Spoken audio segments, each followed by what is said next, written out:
Genius Hub, smart made simple. First, ensure that the Genius Smart Plug is plugged in and powered on.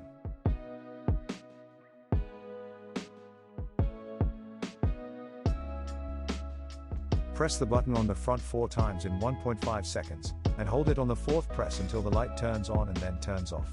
When the light turns off, remove your finger from the button. Unplug the Genius Smart Plug, and plug it back in. If the light flashes slowly, the device has been successfully factory reset. If the smart plug is dual band, you will also need to complete a second reset for the Zigbee chip. To do so, press and hold the button on the smart plug for 5 seconds. When the light flashes, remove your finger from the button. Unplug the Genius Smart Plug, and plug it back in.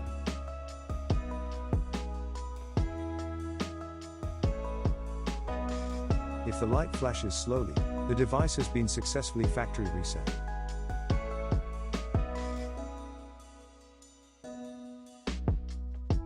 For more information, go to geniushub.co.uk.